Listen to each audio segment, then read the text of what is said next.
Nous allons ouvrir nos Bibles.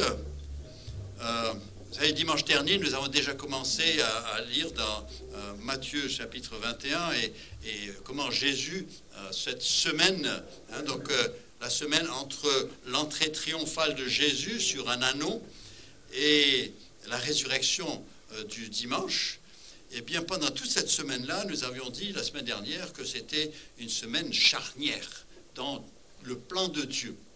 C'était une semaine qui était prévue dès que le péché est entré dans le monde, dès que le Seigneur en a parlé à Satan. Il a dit, écoute, le descendant de sa femme t'écrasera la tête et tu lui blesseras le talon. Donc c'est un projet qui est là. Même dans Éphésiens chapitre 1, il nous dit même, avant la fondation du monde, avant la création, eh bien Dieu a déjà prévu le moyen de sauver. Et donc, on arrive à cette semaine charnière, juste avant la Pâque, et il y a un grand conflit. La semaine dernière, on a vu on remettait en question l'autorité de Christ. Qui es-tu? Pour qui tu te prends? Mais tu es qui? Et qui t'a donné le droit? Et on ne voulait pas reconnaître qui il était, ni son autorité. Et pourtant, ils avaient eu affaire à sa parole, qui était une parole puissante. Ils avaient vu la puissance de sa parole dans les guérisons, dans les résurrections, tout ça. Ils avaient été témoins eux-mêmes, ces pharisiens. Mais ils l'avaient déjà rejeté dans leur pensée, dans leur cœur. Ils l'avaient rejeté.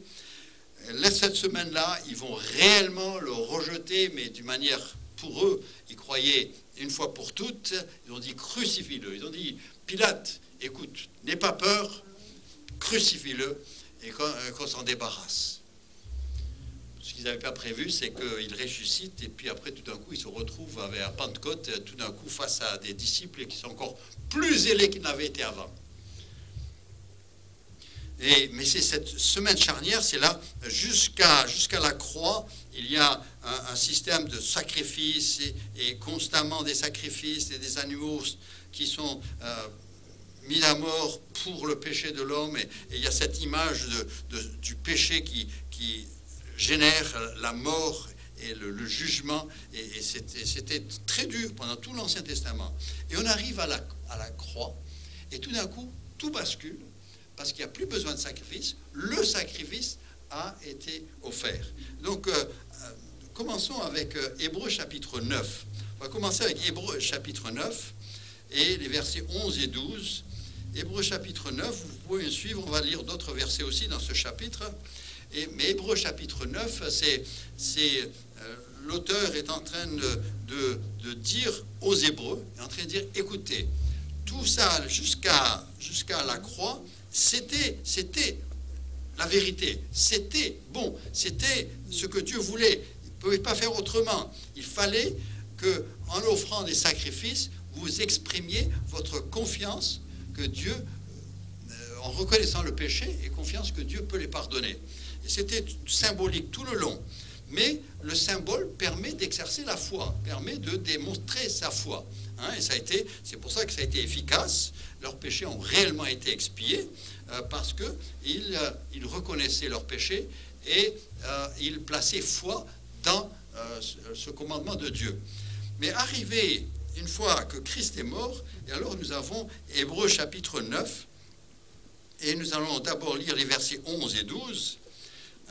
Il dit, mais Christ est venu comme un souverain sacrificateur des biens à venir. Il a traversé le tabernacle plus grand et plus parfait, qui n'est pas construit de main d'homme, c'est-à-dire qui n'est pas de cette création. Donc il a dit, oui, il y a eu le tabernacle dans le désert. Oui, il y a eu le temple de Salomon, glorieux, n'est-ce pas? Il y a eu le temple d'Hérode, et qui était une merveille, une architecture extraordinaire. Mais il a dit, mais Jésus est venu, il a traversé un temple, un tabernacle, mais qui n'était même pas terrestre, qui n'était pas fait de main d'homme, et qui n'est même pas de cette création. Verset 12, il est entré une fois pour toutes dans le lieu très saint, donc le vrai lieu très saint. Ce n'était pas seulement un endroit qu'on a appelé lieu très saint, mais il était allé dans le vrai lieu très saint, c'est-à-dire la présence même de Dieu. Non avec le sang des boucs et des veaux, mais avec son propre sang, ayant obtenu une rédemption éternelle. C'était tellement efficace que c'était bon pour toujours, à jamais. On ne pourrait plus jamais le remettre en question.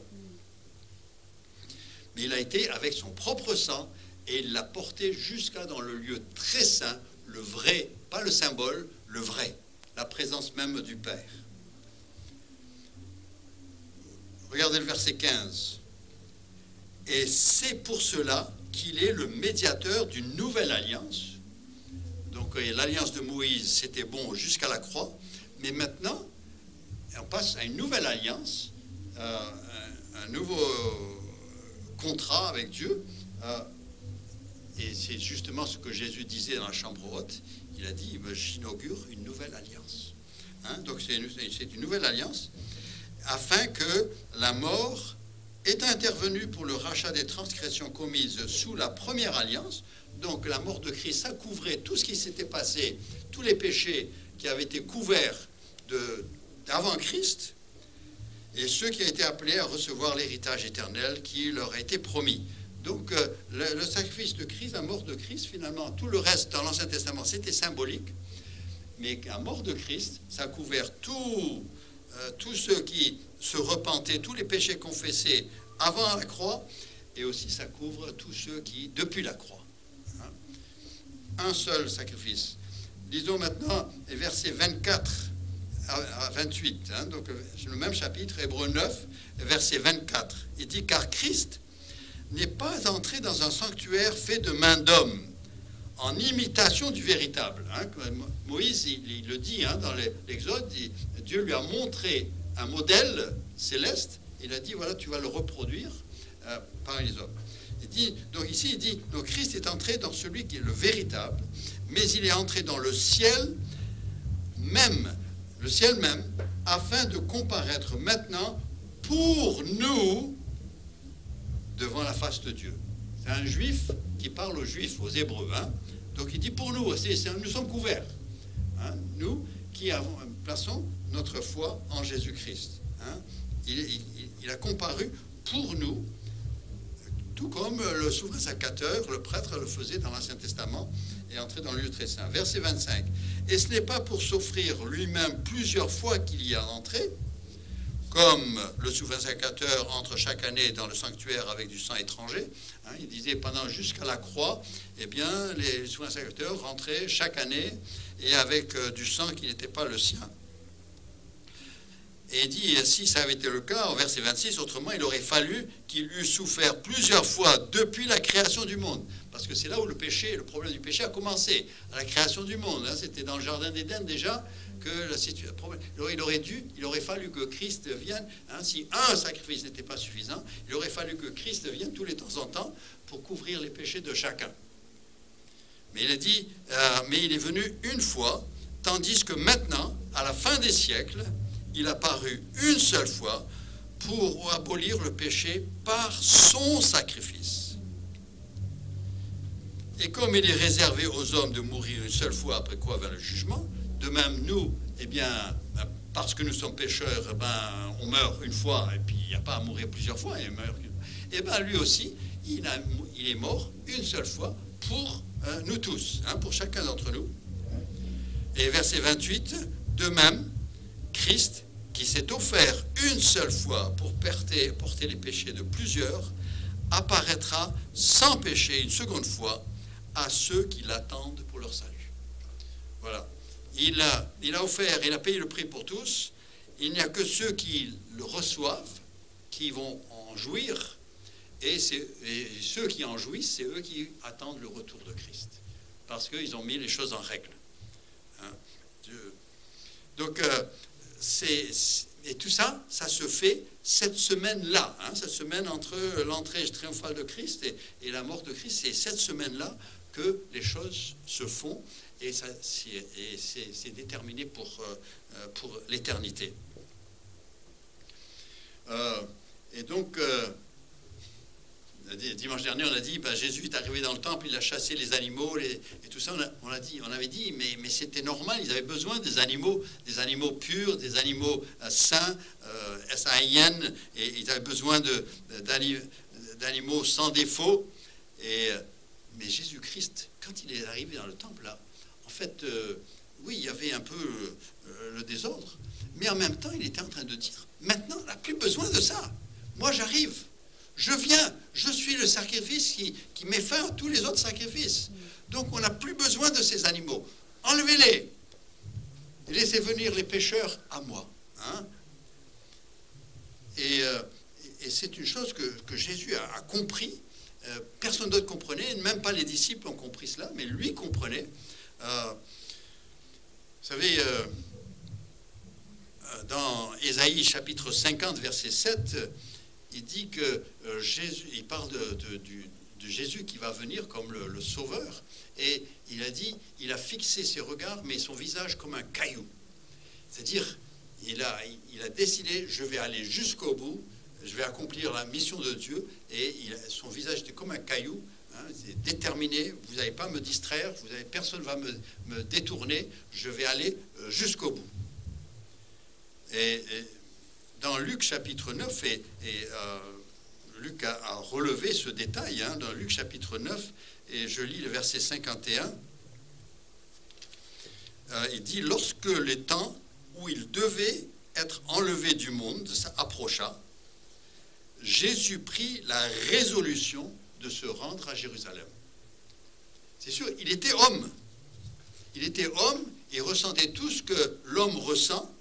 L'homme n'aime pas souffrir, l'homme n'aime pas mourir surtout. Hein, on va tout faire pour ne pas mourir, on va tout faire, on va fuir autant que possible la souffrance. Mais Jésus sait qu'il doit passer par là. Et donc il a pris la résolution, il a dit, je vais jusqu'à la croix. Parce que tout dépendait de cela. Tout le plan de Dieu, tout ce que c'est-à-dire si Christ n'est pas mort et si Christ n'est pas ressuscité, comme dira l'apôtre Paul plus en 1 Corinthiens 15, eh ben on n'a rien. On n'a rien. Et donc là, il va jusqu'au bout. Et donc, tout à l'heure, j'ai fait référence à Jésus dans la chambre haute. Il est réuni avec ses disciples. Ils ont déjà célébré la Pâque. C'est terminé. Toutes les cérémonies sont là. On a fini. Et puis Jésus dit, il y a encore quelque chose. Et c'est à ce moment-là qu'il prend une coupe supplémentaire. Ils avaient déjà bu plusieurs coupes qui représentaient le sang versé au moment de l'Exode. Mais lui, il prend une nouvelle coupe supplémentaire et il prend le pain. Et c'est à ce moment-là, et lui, il sait tout ce que cela veut dire. Et il dit, ceci est mon corps, il dit, ceci est mon sang. Et c'est une nouvelle alliance. Et lui, déjà, c'est comme s'il était mort déjà. Et ce n'est que le lendemain qu'il sera mis à mort. Mais pour lui, dans son cœur, c'est déjà fait. Le combat ne sera pas facile. Hein. Je ne vais pas revoir les détails de Gethsémane, mais je vais vous rappeler, si vous regardez cette semaine, vous regardez quand Christ, tout au début de son ministère, il a été emmené dans le désert pour être tenté par le diable, et il nous dit à la fin des 40 jours, il y a des anges qui sont venus pour l'accompagner. Et si vous lisez dans les détails de Gethsémane, vous voyez qu'après 3 heures là, à la fin, il y a des anges qui viennent pour le salut. C'était un combat terrible, et nous ne pouvons pas le savoir, mais c'est un combat terrible. L'ennemi savait que sa fin arrivait, et il a combattu. Il voulait détourner Jésus de ce chemin, de cette voie, de cette mission, et tout fait. Et alors que les disciples dormaient, Jésus, son combat était au point où c'était des grumeaux de sang qui descendait sur son front. Mais il avait déjà décidé, Ésaïe, il en a parlé, il a dit son visage c'est comme un caillou, il allait jusqu'au bout, et puis il a parlé et Jésus a pris cette résolution, et il monte à Jérusalem, il sait pourquoi il monte, et il va aller jusqu'à la croix. Et alors, maintenant, je reviens dans Matthieu chapitre 21, là, donc ce passage que nous avons vu dimanche dernier, Matthieu chapitre 21, et je relis les versets 13 et 14. Matthieu 21, les versets 13 à 14. Hein, Jésus vient de renverser les tables des changeurs de monnaie. Les animaux sont partis. On a déblayé l'endroit. Et parce qu'on n'aurait plus besoin de cela, il allait avoir son sacrifice. Et au verset 13, il leur dit, il écrit. Et c'est comme il déclare quelque chose de nouveau. Il est écrit, ma maison sera appelée une maison de prière. Vous en avez fait une caverne de voleurs. Mais ma maison sera appelée une maison de prière. Il dit, j'inaugure quelque chose de nouveau. Hein? Maintenant, et quand il parle d'une maison, il ne parle pas d'un bâtiment ni d'un édifice, mais il parle d'un corps. Il parle d'une assemblée de personnes, d'un rassemblement de gens. Il dit, ma maison sera une maison de prière. Et verset 14, il nous dit, des aveugles et des boiteux s'approchèrent de lui dans le temple. Et il les guérit. On avait écarté tous les étalages et toutes les tables des changeurs, on a tout écarté. Et maintenant, la foule, les gens pouvaient venir. Vous savez, c'est un danger qu'il faut éviter, parce que parfois, dans nos célébrations, on peut avoir tellement de traditions, de liturgie et de méthodes et de ceci-là, au point qu'on rend impossible que les gens viennent à Christ. Il y a tellement de structures et tellement que finalement, les gens, certains n'osent même pas mettre les pieds, et puis d'autres, ils ne savent pas ce qui se passe, ils ne comprennent rien. Vous savez, beaucoup d'entre nous sont nés sous le catholicisme. Le problème du catholicisme, c'est pas que le message n'est pas là. Hein, le message est donné. Hein, c'est dans l'Église catholique, il nous parle du péché, du besoin de confesser le péché. Il nous parle de Christ qui est mort pour le péché. Il nous parle de ceci. Le message est là. Mais il y a tellement de choses que très peu de gens l'entendent. Tellement il y a de structures. Et là, dans le temple, eh bien, c'était un peu le même problème. Il y avait tous ces sacrifices. C'était la volonté de Dieu. Il y avait le besoin des changeurs parce que c'était nécessaire. Dieu l'avait prévu. Mais tout cela, ça a empêché les gens de venir à Christ et de le connaître. Et on peut faire très attention. Et nous devons faire très attention. C'est facile de parler des catholiques, hein, mais nous, les évangéliques, parfois, on a tellement, nous aussi, nos traditions. Et on a notre manière d'adorer. Et on a tellement de programmes sur l'estrade que les gens, c'est des observateurs, mais finalement, ils ne viennent jamais à Christ. Nous devons faire très attention. C'est grave. En faisant de bonnes choses et avec de bonnes intentions, mais finalement, on fait barrage à ceux qui, et certains qui ont vraiment besoin, ne peuvent pas venir à Christ. Et Jésus a écarté tout cela, il a libéré l'esplanade devant le temple, et puis des aveugles et des boiteux ont pu venir jusqu'à lui. Et quand ils sont venus, bien sûr, il les a guéris. Et au verset 15, bien sûr, il nous dit que même ceux qui étaient opposés, eh bien, ils étaient obligés de constater que Jésus avait fait des choses merveilleuses. Hein. Vous ne pouvez pas dire autrement. C'était un peu, dans l'Ancien Testament, on voit que les gens boiteux, handicapés, aveugles et tout cela, surtout, ils ne pouvaient pas servir. Les prêtres qui étaient boiteux ou qui étaient aveugles ne pouvaient pas servir en tant que prêtres. Hein, c'était interdit dans l'Ancien Testament. Et un peu, on les écartait, tous. Mais là, Jésus, lui, dit, venez, laissez-les venir. Ils sont bienvenus. Et il les guérit. Alors, Jésus, les pécheurs, peu importe ce qu'ils ont pu faire, dans quel état ils sont, Jésus dit, écartez toutes les formes, toutes les traditions et les habitudes, et puis vos petites coutumes, écartez tout cela et laissez-les venir à moi. Et nous devons faire très attention que on n'a pas...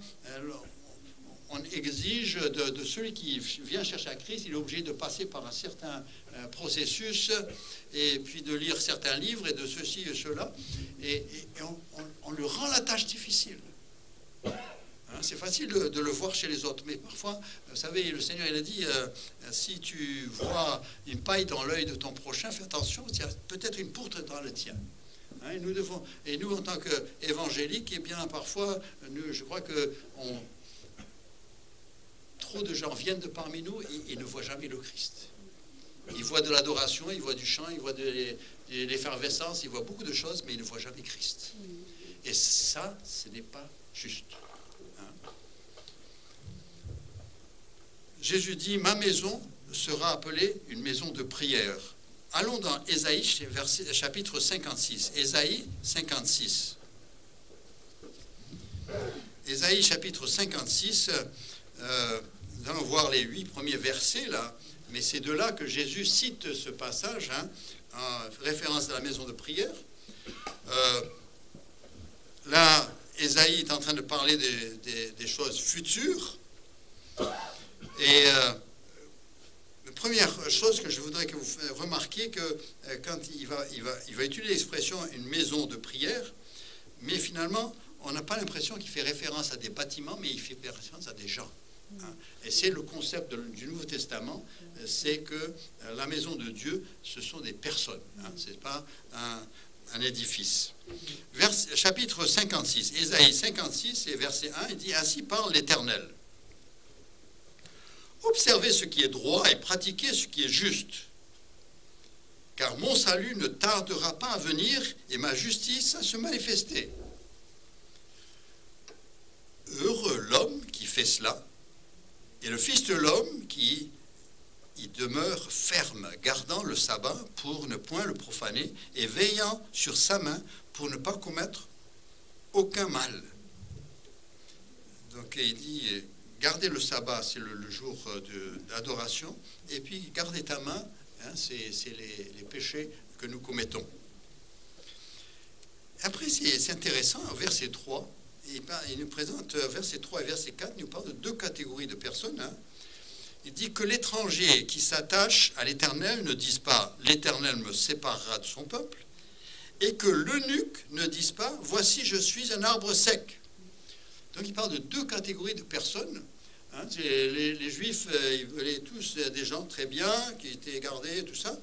Mais il dit, mais attention, dans votre manière de concevoir les choses, il y a plein de gens qui ne sont pas sûrs de pouvoir rester parmi vous et de pouvoir trouver leur place. Il dit, il y a l'étranger. Et il dit, l'étranger, eh bien, qu'il ne se dise pas dans sa tête, eh bien, moi, je suis là aujourd'hui, mais je ne pourrais pas toujours être là. Il y a un moment où, comme je ne suis pas juif, je vais être écarté. Je vais être repoussé. Il dit, il ne doit pas penser ça.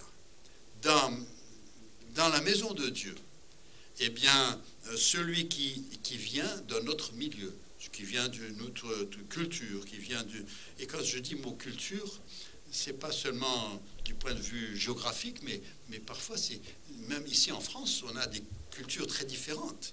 Il y a des gens qui ont des modes de vie assez différents. On parle d'une culture, de l'autre, et c'est une manière de concevoir la vie. Et il dit, mais peu importe de quelle culture ils viennent, peu importe, c'est à partir du moment, si leurs pensées sont étrangères à la pensée de Dieu, mais c'est pas grave. Qu'ils trouvent leur place, qu'ils viennent et qu'ils trouvent leur place dans la maison de Dieu. Il y avait cette fausse idée qui s'est développée dans l'Ancien Testament, que les Juifs ils ont pensé que Dieu nous a choisis, c'est nous, et puis les autres sont exclus. Nous sommes des élus, les autres sont des rejetés. Et malheureusement, dans notre milieu évangélique, il y a aussi ceux qui entretiennent de telles pensées aussi. Mais pour Dieu, il n'y a pas d'exclus.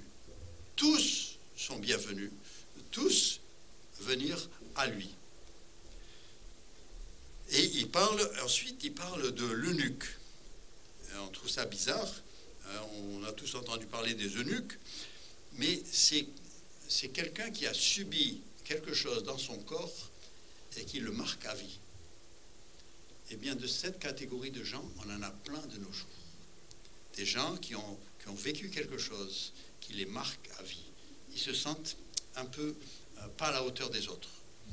Je vous donne quelques exemples pour que vous compreniez à quoi je pense, mais vous avez par exemple celui qui a été rabaissé pendant toute son enfance, ou à qui on a dit écoute, moi je t'ai jamais voulu, ou je voulais que tu sois une fille, ou je voulais que tu sois un garçon. Ces gens-là, ces enfants-là, ils sont marqués à vie, et ils le ressentent plus tard, et ça se manifeste par des comportements plus tard. Bon, ils peuvent être délivrés de cela, mais naturellement, si personne n'intervient, personne ne les accompagne, ils sont marqués. Il y a aussi ces petites filles qui ont subi de l'abus sur leur corps pendant leur enfance, et puis de la part de quelqu'un qu'ils respectaient, de quelqu'un qu'ils aimaient, de quelqu'un... Mais elles sont marquées à vie. Et elles ont l'impression de grandir. Je suis sale, je suis pas, personne me veut, c'est ma faute, et se culpabilisent, c'est moi qui me suis mis dans cette situation, et jusqu'à dans la vie d'adulte. Mais il dit de l'eunuque, il dit ne dis pas je suis un arbre sec, je ne suis d'aucune utilité, je peux rien produire, je suis bon à rien. Et je lis souvent des témoignages et des articles là-dessus, et c'est terrible. Mais on peut venir dans l'Église. J'ai parlé de ça il y a 2 dimanches. J'étais aux États-Unis, et après le culte, il y a une fille qui est passée, m'a dit je suis une de ceux-là. Mais elle était dans l'Église, elle était mariée. Le Seigneur, elle a trouvé sa place. Mais tellement sont marqués. Et après, on les juge. Après, parce qu'il leur arrive des problèmes. Et puis après, c'est la psychologie. Et puis après, c'est et toutes sortes de choses. Mais dans l'Église, on les reçoit. On les aide. On ne les rejette pas. Et c'est beaucoup plus courant qu'on ne pense. Et même, malheureusement, même dans les églises. Il n'y a pas que les problèmes dans l'Église catholique. C'est... Dans les milieux évangéliques aussi, on a des problèmes là-dessus. Mais la maison de Dieu, celle pour laquelle Jésus est mort, celle qui est annoncée dans ce chapitre d'Ésaïe, et celle auquel Jésus fait référence quand il cite le passage. Il dit « La maison de mon Père est une maison de prière qui peut accueillir et l'étranger, quelle que soit sa nature, la raison de ses origines, et ses pensées, son éducation, et puis pour ceux qui ont été marqués à vie, ceux qui ont reçu quelque chose dans leur corps, il dit, ils sont bienvenus dans ma maison de prière. Et c'est un message que nous devons avoir. Et parfois, ceux qui se portent bien, ils ont du mal à bien se comporter, oui, avec les mots. Mais quand il s'agit de vraiment investir et entourer ces personnes, eh bien, l'Église doit être l'endroit par excellence où ils peuvent trouver, je retrouve une valeur, je me retrouve une personne. Et je l'ai vu combien de fois, c'est des choses qui ont été vécues. L'Église, les autres dans l'Église ne savaient pas quel était le problème, mais la question c'est de pouvoir les intégrer et qu'ils fassent partie, et que surtout qu'il n'ait pas l'idée que moi c'est pas ma place ici, bientôt on va... Non, surtout leur place. L'étranger et l'eunuque. L'étranger, le non-juif, le non, il n'est pas de notre milieu, il vient d'un autre arrière-plan, il vient d'une autre religion, et alors, c'est pas, peu importe d'où il vient, c'est que Dieu a fait le nécessaire. Christ est mort sur la croix. C'est pour qu'il puisse y avoir une maison de prière.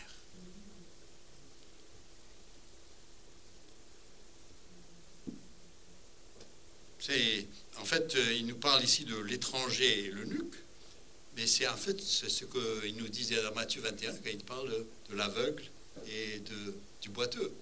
Il dit, mais alors, on les reçoit et on les guérit, on les rétablit et on leur donne une nouvelle espérance. Je reviens à donc Ésaïe 56 et dit, verset 4, « Car ainsi parle l'Éternel, aux eunuques qui garderont mes sabbats, qui choisiront ce qui m'est agréable et qui persévéreront dans mon alliance. Je donnerai dans ma maison et dans mes murs une place et un nom, préférable à des fils et des filles. » Parce que le problème de l'eunuque, c'est de dire, mais moi, je ne pourrai jamais avoir de descendance, je n'aurai jamais des enfants, donc mon nom va se perdre et il n'y a pas de suite. Dieu dit, moi, tu viens dans ma maison et tu auras plus que tu auras des enfants spirituels. Il dit, je leur donnerai un nom éternel qui ne périra pas. Vous savez, dans Apocalypse chapitre 2, verset 17, il dit, je leur donnerai un caillou blanc et sur lequel sera un nom qui sera connu de Dieu et de moi. Moi, je recevrai un caillou qui portera un nom que je connais et que Dieu connaît. Vous savez, d'abord, c'est une manière intime. Vous savez, quand vous avez quelqu'un de très proche que vous aimez beaucoup et vous avez un nom intime pour eux ou une manière de leur parler de manière intime. Quand je dis chérie, je ne dis pas toutes les dames, je dis c'est quelque chose juste que je réserve pour ma femme. Quand elle entend, elle sait d'où ça vient, elle sait que c'est pour elle. C'est entre nous, c'est quelque chose de spécial entre nous. Dieu dit, écoutez, vous, il dit à l'eunuque, il dit, toi, tu vas être dans ma maison et j'aurai un nom spécial, intime, entre toi et moi. En fait, il nous dit à chacun d'entre nous, parce que nous, finalement, il n'y en a pas un meilleur que l'autre, mais dans la gloire, ne serons pas comme ça, c'est pas globalement que Dieu s'adressera à nous, mais ce sera individuellement. Notre Dieu est suffisamment grand que même si nous sommes des millions et des millions, il pourra être intime et personnel avec chacun. C'est extraordinaire, on a du mal à imaginer, parce que tellement c'est pas possible. De nos jours, on est la masse de Français, et puis il s'adresse aux Français, et la réalité c'est qu'il n'y en a pas deux qui se ressemblent, mais bon, on dit la même chose à tous. Tous vous restez à la maison, tous vous faites ceci, tous vous faites cela, tous... Et on est très différents les uns des autres.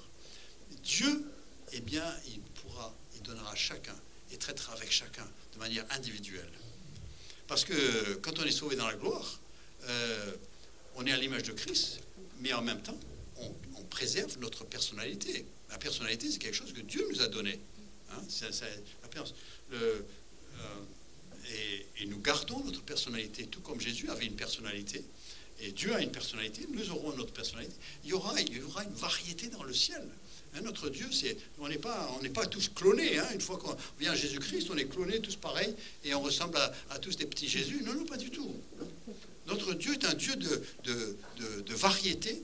Il aime la variété. La preuve, regardez autour de vous, dans la nature. Et il fait une œuvre extraordinaire. Vous allez d'une église à une autre, elles sont toutes différentes, pourtant elles prêchent le même message et chacune a sa personnalité. Elle est composée de différentes personnes. Et lorsque nous serons dans la gloire, eh bien ce ne sera pas une masse blanche, mais ce sera Jean a regardé dans le ciel et il a vu une multitude de gens de toutes tribus, de toutes langues. Comment est-ce qu'il l'a vu? Parce que ça se voyait. C'était évident. En regardant, il voyait que ça venait de partout. Et ils ne ressemblaient pas tous à des juifs. C'est extraordinaire.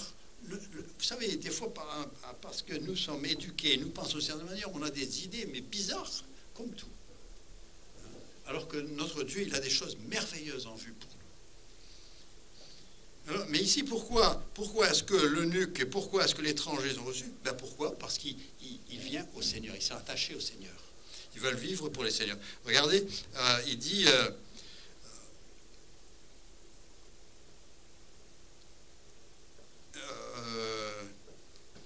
donc...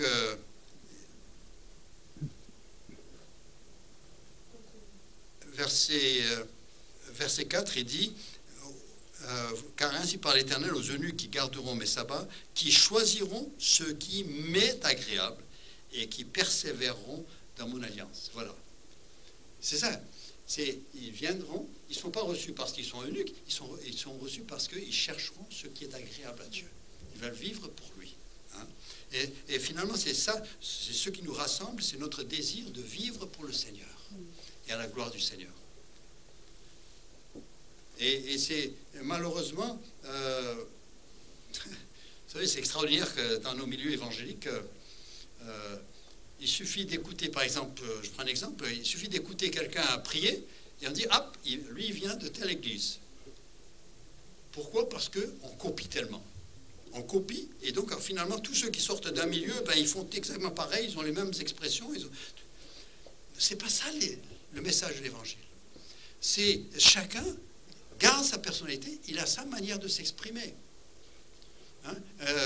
Si on commence tous à prier de la même manière, on termine pareil, on commence pareil, on a les mêmes expressions, c'est pas bon, c'est plus du christianisme, ça.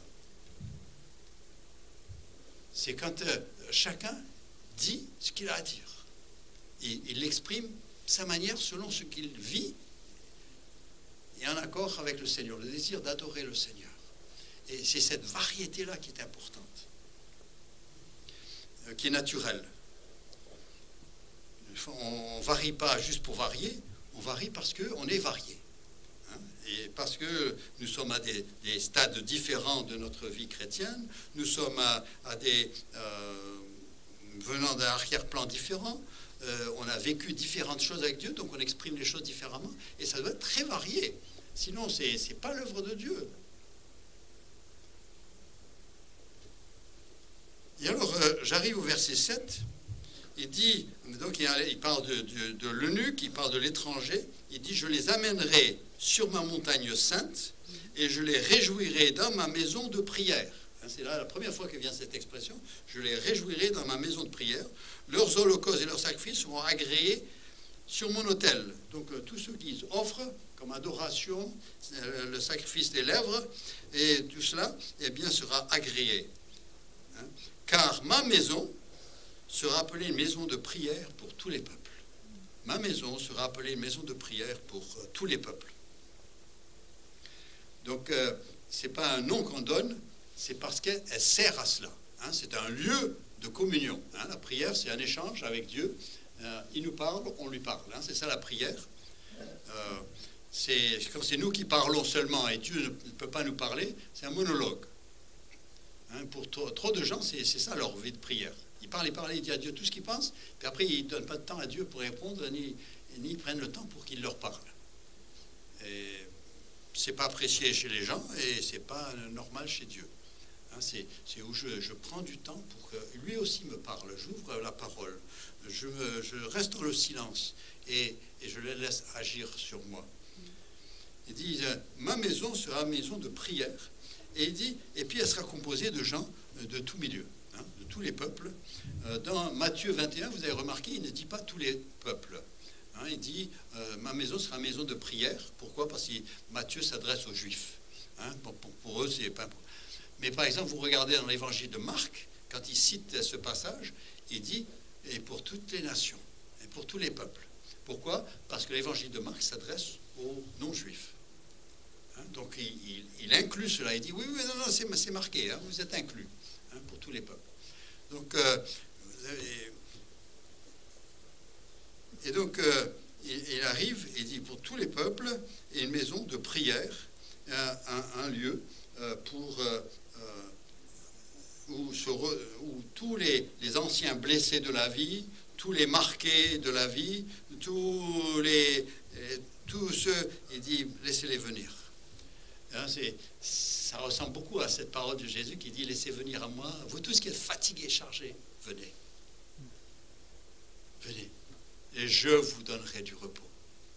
Venez, et j'ai quelque chose pour vous. Et après le verset 8. Le verset 8, il est tout aussi important, parce que ça parle de cette attitude du Seigneur, et cette parole du Seigneur. Il dit, le Seigneur l'Éternel parle, lui qui rassemble, il parle du Seigneur l'Éternel, lui qui rassemble les exilés d'Israël, donc les dispersés d'Israël, il va les rassembler, parce que déjà, il sait, pourtant là, quand Isaïe parle, ils sont encore en une nation, mais il sait qu'ils vont être dispersés. Et il dit, l'Éternel qui va les rassembler, c'est ce qu'on a vu dimanche dernier, et le Seigneur va les rassembler. Pour l'Apocalypse, il y aura un reste qui viendra au Seigneur. Lui qui rassemble les exilés d'Israël, je réunirai d'autres peuples à lui, aux siens déjà rassemblés. Il dit, et puis après, d'autres peuples, je vais les rassembler aussi. Et j'ai terminé avec ça dimanche dernier, et j'ai dit, Jésus a dit, j'ai pris mes brebis de cette bergerie, quelques-unes, les miennes, et puis après j'ai d'autres brebis, il faut que je les trouve aussi, et je ferai un troupeau avec un berger. Ça, c'est le plan de Dieu. Et il peut le réaliser, il peut le faire, c'est son intention, parce que cette semaine-là, il y a la mort de Christ sur la croix, le sacrifice qui est offert, et puis ensuite il y a la résurrection. Et donc, actuellement, le Seigneur est en train de... vous pouvez lire les événements, vous voyez, Israël, il se rassemble, et puis vous voyez aussi qu'il est en train de rassembler du monde, de tout pays, de toute nation, qui sont en train de venir à Christ. Il est en train de rassembler parce qu'il veut constituer cette maison de prière. Et cette maison de prière, elle n'existe pas uniquement pour la terre, mais elle existera pour toujours, dans l'éternité et dans la gloire. Ça, c'est le plan merveilleux de Dieu. C'est ce dont parle ce livre, la Bible. Et tout y est, et c'est bien fait. Et c'est à nous de ne pas mêler notre imagination, mais de rester fidèles à ce que la Bible nous enseigne. Que le Seigneur nous aide à être fidèles. Et comme nous l'avons lu tout à l'heure dans 1 Jean chapitre 3, chapitre 3, verset 1 à 3, il dit, vu tout cela, que cette assurance, cette espérance vous purifie.